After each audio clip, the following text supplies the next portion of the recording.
Apna Course. Get smart, get ahead. The next topic of discussion is reciprocal promises.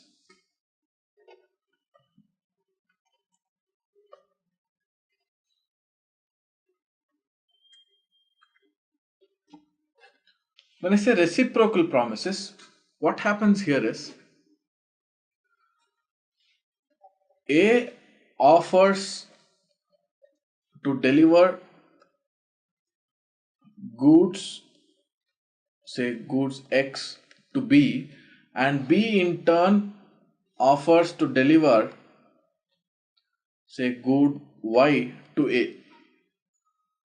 This is a case of a reciprocal promise where A's performance of the contract will be the consideration for B's performance of the contract and vice versa. Now, second point to be discussed here is the delivery. This can be simultaneous or it can be, or the order can be expressly specified or the order can be implied. So here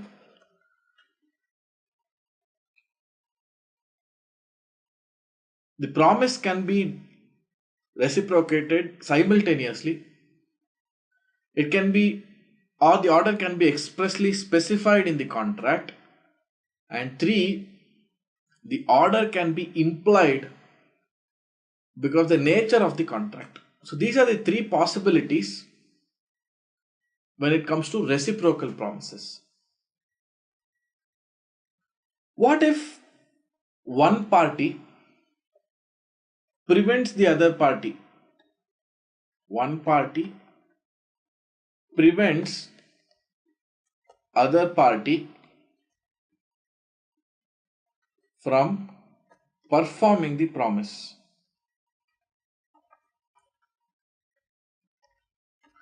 In such a scenario, the contract becomes voidable at the option of the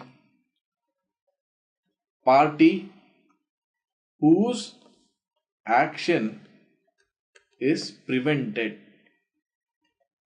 So A, if he prevents B from discharging his performance, the contract becomes voidable, VO, voidable at the option of B. In case of reciprocal promises, what if a scenario between A and B, the contract is legal, unfortunately the reciprocated promise from B to A is illegal. So what if one portion of a contract or one leg of a contract in a reciprocal promise is illegal and the other is legal? The portion which is legal is perfectly valid and the contract can be performed. Since illegal contract is void, this cannot be performed.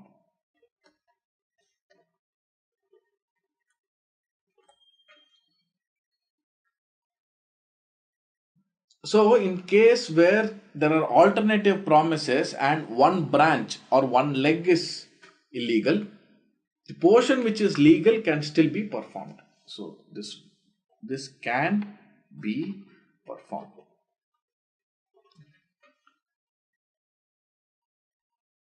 Now we'll discuss a topic which deals with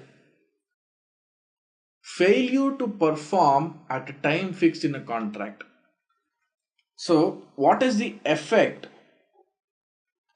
of failure to perform at a time fixed in a contract where time is very much essential. So there was a contract between A and B to deliver the goods, and time is a crucial factor, else the particular good, the purpose of obtaining that particular good, say good X, will not be satisfied. So 31st December 2016 11 a.m. is the time fixed, because B has to say upgrade the good in half an hour and deliver at 11:30 to another party, assuming. So here if the time is not met by A, the contract becomes voidable at B's option. B can terminate the contract at his will. Of course, the intention of the parties is valid, and time is very much essential. So if time is essential in this particular contract, at B's will the contract may become voidable.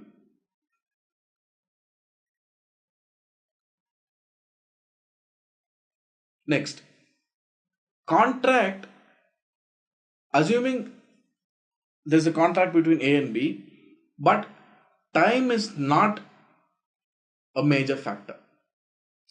When time is not a major factor, B or the offeree cannot avoid the contract. So the contract will still be valid, it does not become voidable. So if only the time is an essential contract or essential element in that particular contract and A doesn't deliver it on time, the contract becomes voidable at B's option. In case time is not a major factor, B cannot avoid the contract. Now we have seen performance, we have seen elements to perform. We'll see what are the impossibility of performance of a contract. We have seen possibilities. There are certain scenarios where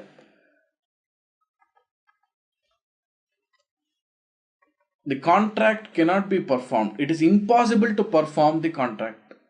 Impossibility of performance.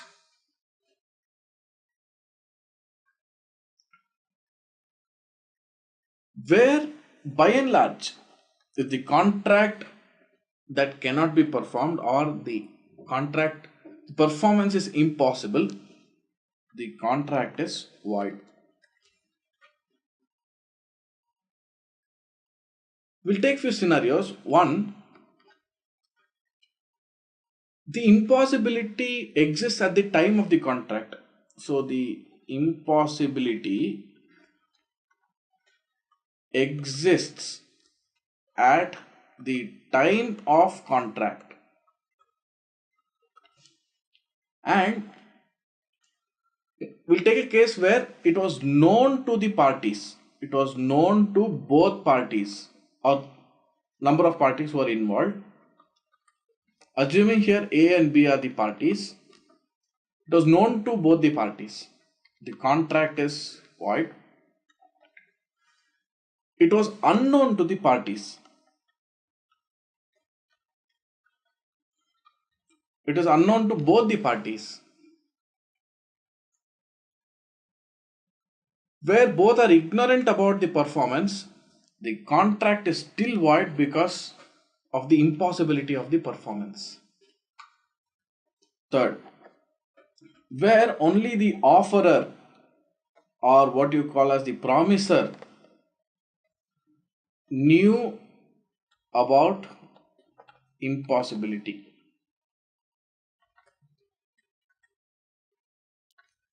So only the promisor knew the impossibility and the promisee didn't know about the impossibility of performance. See, the contract is still void, but promisee or offeree can claim damages from offerer or promiser. So in such a scenario where only the offerer or promiser knew about the impossibility, the promisee can claim damages to the extent he has suffered. The next impossibility is supervening impossibility.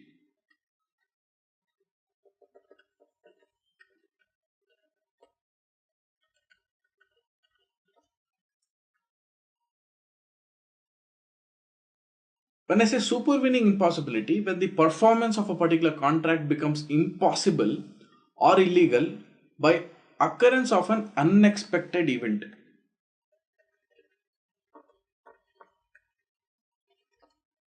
Or change in the circumstances which were beyond the contemplation of the parties. So unexpected event, change in circumstances that were beyond contemplation of both parties.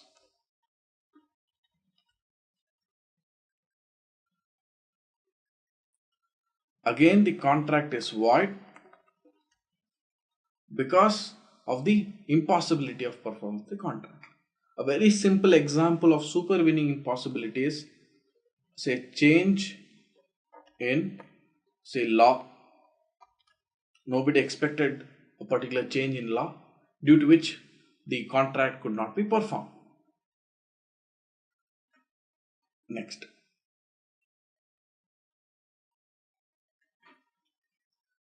We'll discuss about appropriation of payments. A very, very short topic.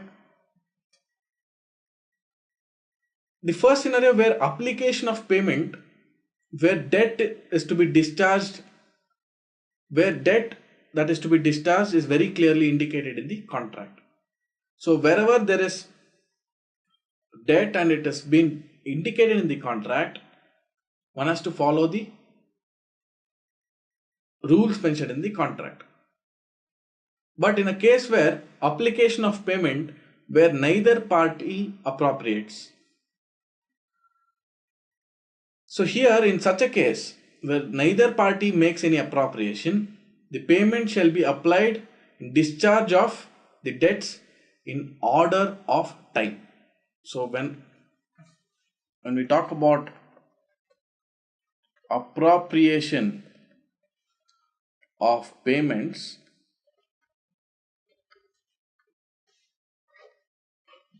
one is, it is mentioned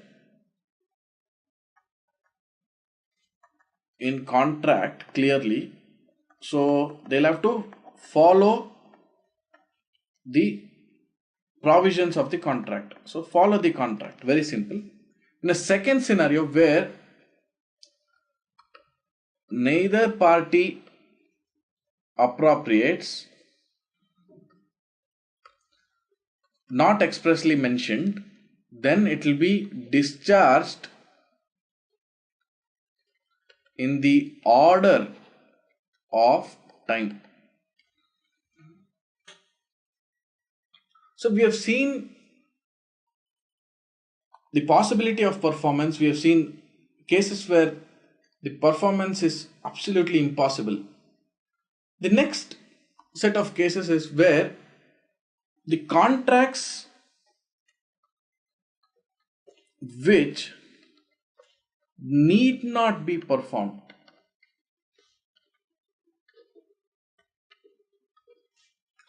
Contracts which need not be performed. We'll see certain cases under this. One is what is known as novation. So these concepts again are quite important from examination perspective. What is novation? If the parties to the contract substitute a new contract for the old,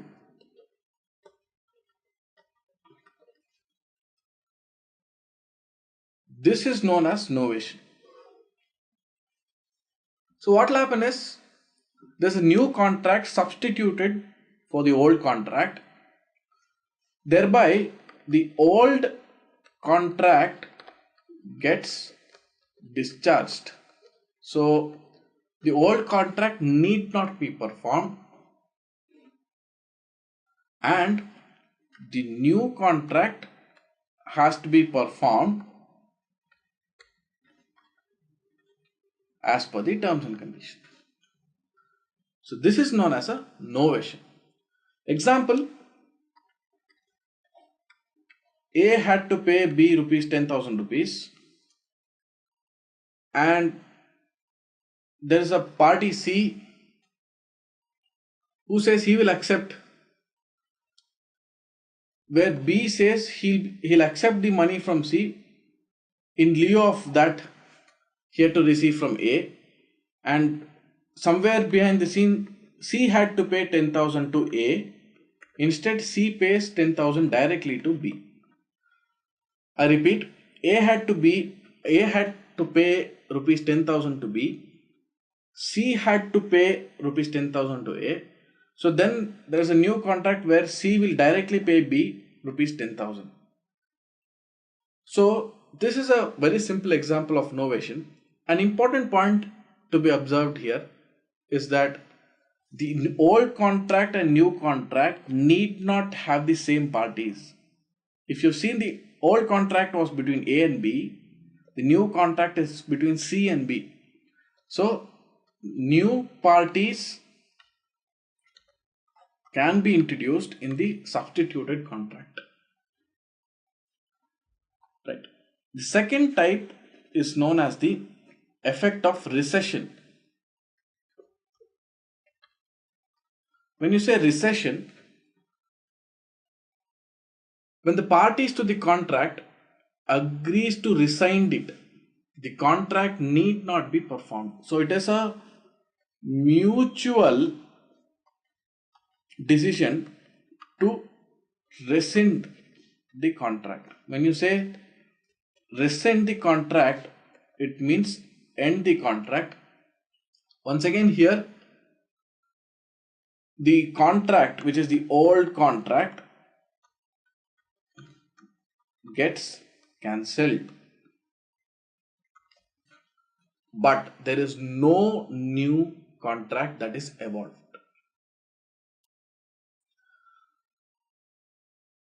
So if you have observed, in novation, the old contracts gets discharged, it need not be performed, and there's a new contract that will be performed.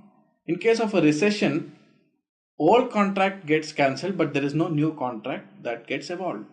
So recession is a part of novation. If you see the first leg of novation, this is nothing but recession.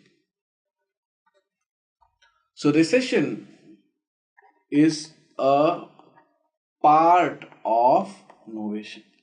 Important point to be noted.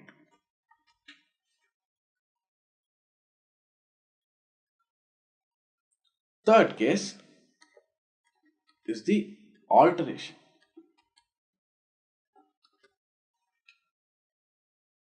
So a particular contract can be altered, and again the alteration to the original contract should be mutual.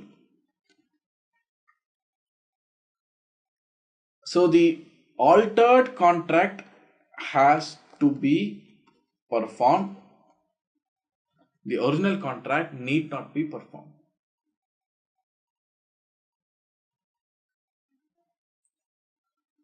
Now, what is the difference between novation and alteration? Because even here, there's an alteration to the original contract, and in novation also you see they are substituting the old contract. It is very, very close to each other. So we'll just jot down quickly the difference between novation and alteration.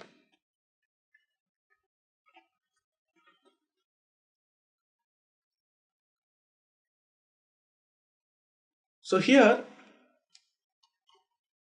it is substituting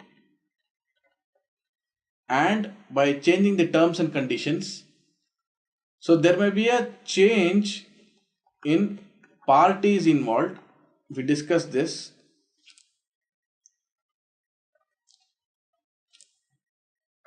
So A and B was the original agreement. It may be substituted with a new agreement which is between C and B.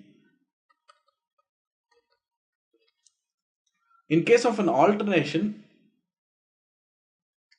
it is by mutual agreement between existing parties,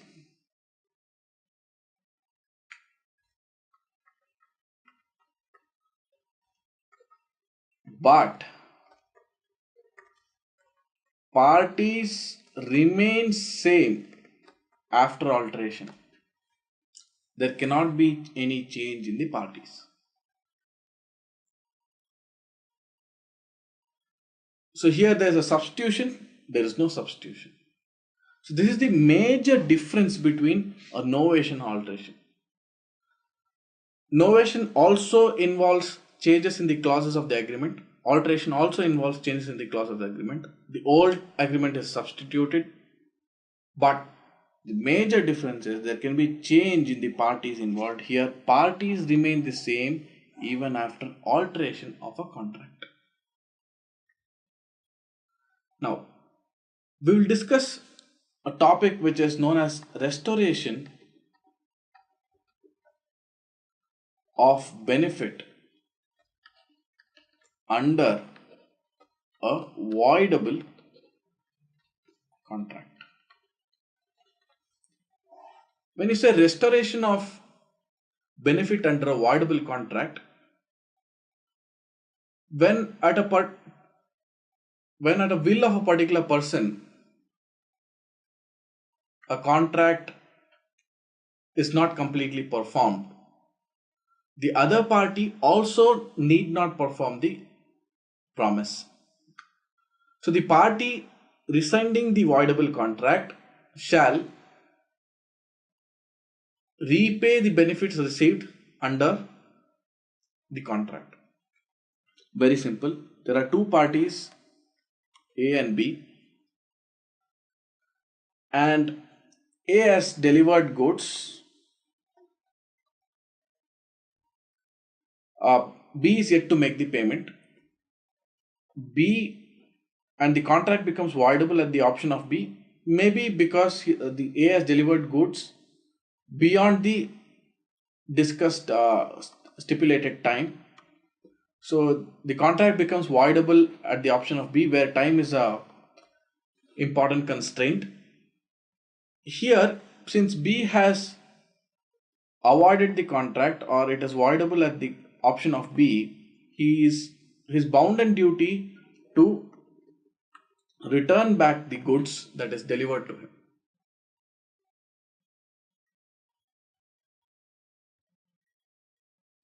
Next, what if one party has received benefit in a void agreement, or an agreement which became void due to impossibility of performance? So obligations of person who has received advantage under a void agreement or one becoming void. We saw certain circumstances where the possibility of performance was impossible because of an unforeseen event which was not contemplated by the parties. So that is known as one becoming void, a valid agreement that became void because of impossibility of performance. In such a case, the party who has received the benefit, assuming here B is the party who has received benefit, similar to the case where we saw under voidable, it is bounden duty of B to return the benefits received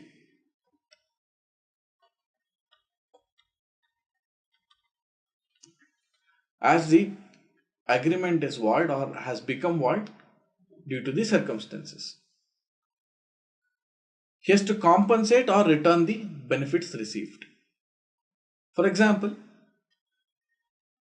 say here A pays B rupees 1000 in consideration of, say, B's promise to marry C. So here the agreement itself is void. So B must repay the money received from A. So again, both in case of voidable contract and a contract that is void or an agreement that is void, the benefited party has to return the benefits received or compensate.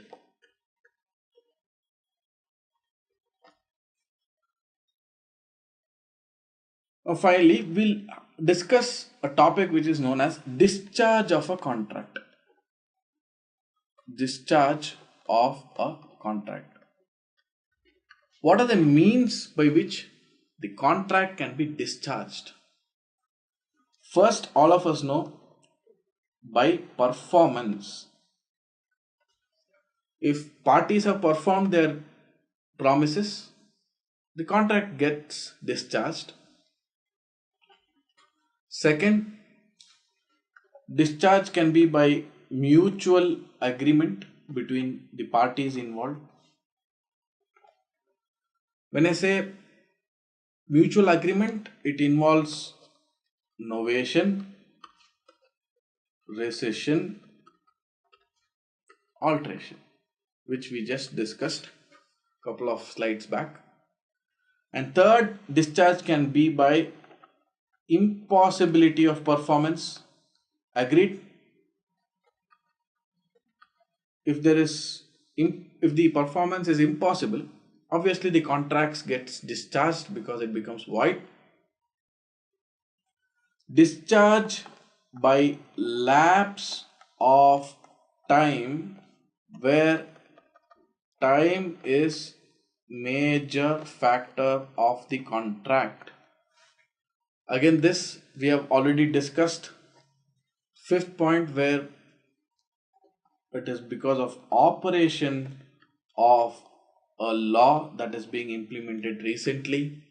Obviously, when there's a change in law and that has effect on a particular contract, it is impossible to perform and the contract gets discharged.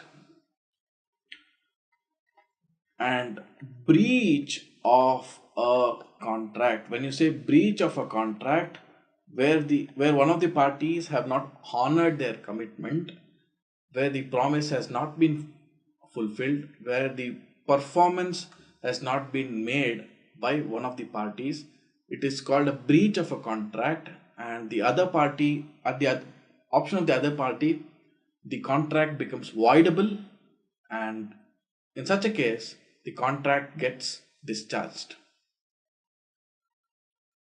Seventh case, a promise may dispense with or remit the performance of the promise made to him, or may accept any satisfaction if he thinks fit. So in such a case, where it again falls under mutual agreement, where they take action between the parties which they deem fit. So both the parties have discharged their obligations and the contract also gets discharged. So for example, A owes B rupees 5,000, C pays B rupees 1,000 and B accepts it. in satisfaction of his claim on A. So the payment is discharged on the whole claim. Getting it? So assuming A had to pay 5,000 to B, instead C comes and pays 1,000 rupees to B in lieu of entire 5,000. This contract gets discharged. So A is free from any liability. That is when action is taken that is deemed fit. When a promisee neglects or refuses to afford the promiser reasonable facilities for performance. So when promisee does not provide reasonable facilities to perform the contract.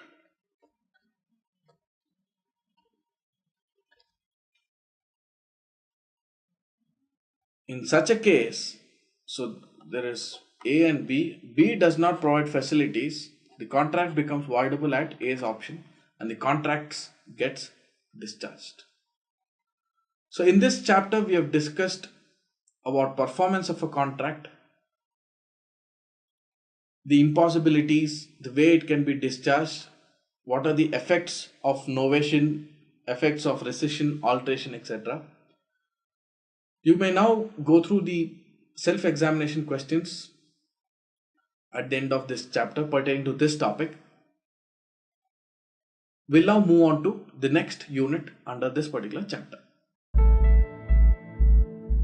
Apna Course. Get smart, get ahead.